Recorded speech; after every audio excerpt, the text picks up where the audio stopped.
Now, dozens of big-name stars from the 60s and 70s are said to be worried that they could be implicated in the Jimmy Savile scandal. PR consultant Max Clifford says he's been approached by a number of entertainers who are concerned about allegations being made against them because of the lifestyle they lived in the past. Well, let's talk to Max. He's in Walton-on-Thames in Surrey this morning.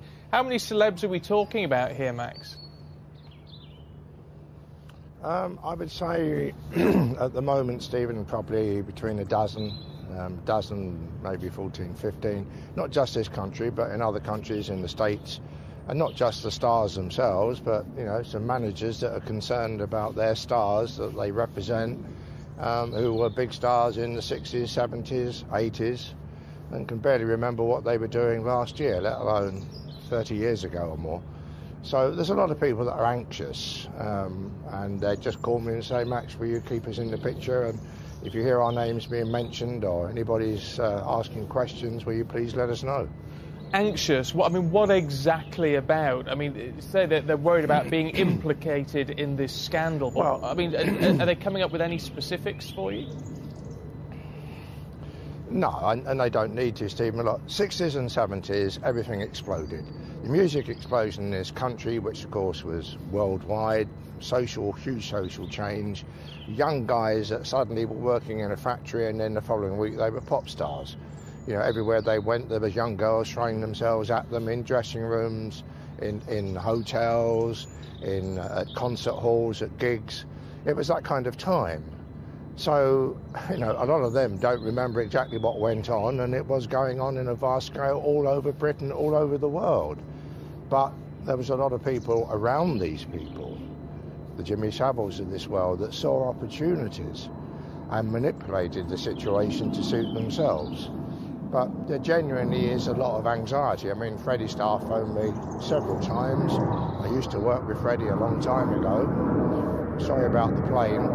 But Freddie said to me, look, Max, you know, I've done nothing. There was absolutely nothing I ever did, but I'm worried to death. You know, I've got a bad heart. You know, I'm in a real state. There's a lot of people that are very, very worried about what's going on.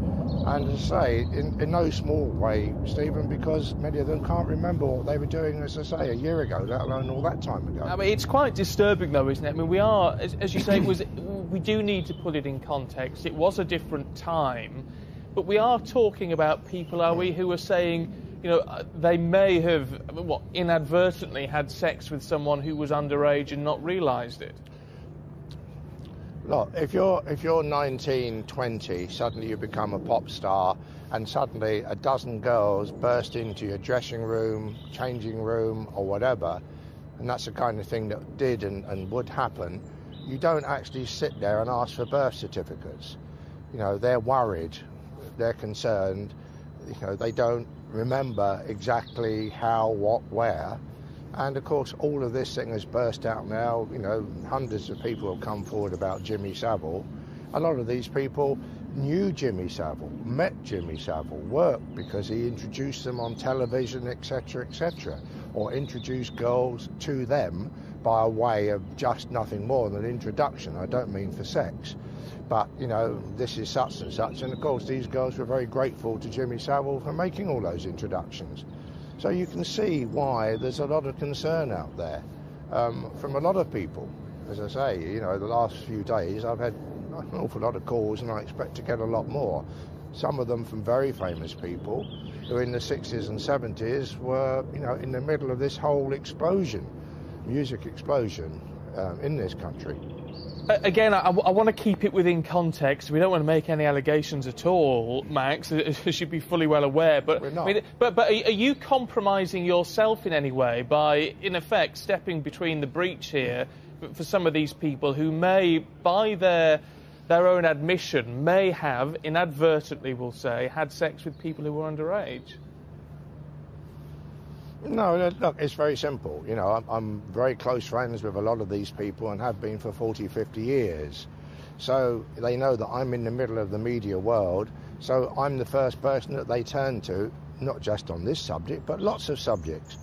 You know, what's going on and what are people saying.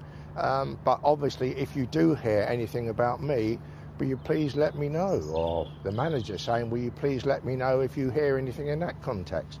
Because obviously these people, their lives often, you know, purely depend on popularity and public perception. And often there's a lot of things that are put out there that have got nothing to do with reality, but can be very damaging. And that attitude, you get no smoke without fire. So forewarned is forearmed. You know, we just would like to know what is going on and what is being said, and if our names are mentioned in any context to do with Jimmy Savile, the BBC, all of these things that are now coming out, will you please let us know? What does this tell us about life in, you know, way back then in the 60s and 70s, the sort of things that were going on in the showbiz circles? Because I seem to recall that you yourself in your biography, Max, talked about some of the, you know, the seedier side of life back then.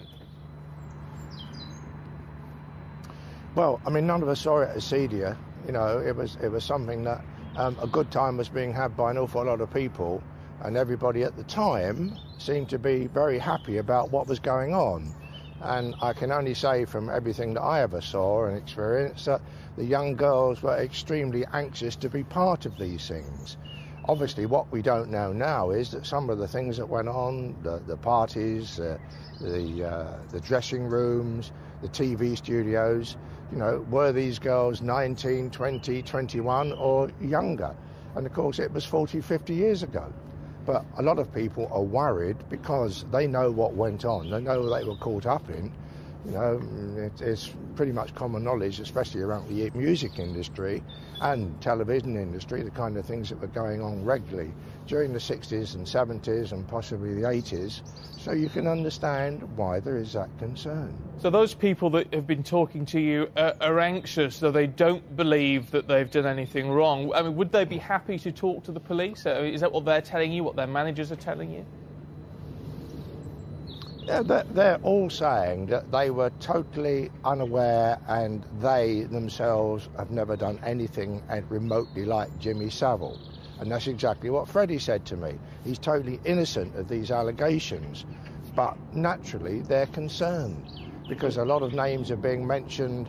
You know, I mean, I've had journalists phone me for many, many days saying, oh, do you know anything about this one? Do you know anything about that one? We've heard a rumour about this one. We've heard probably 95% of it is all total nonsense. But it's happening.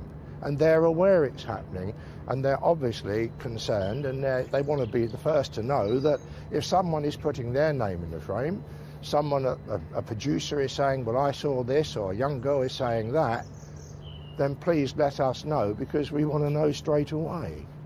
Okay. To me, that's common sense. I mean, and it happens in lots of areas, you know. Max Clifford, good to talk to you. Thank you.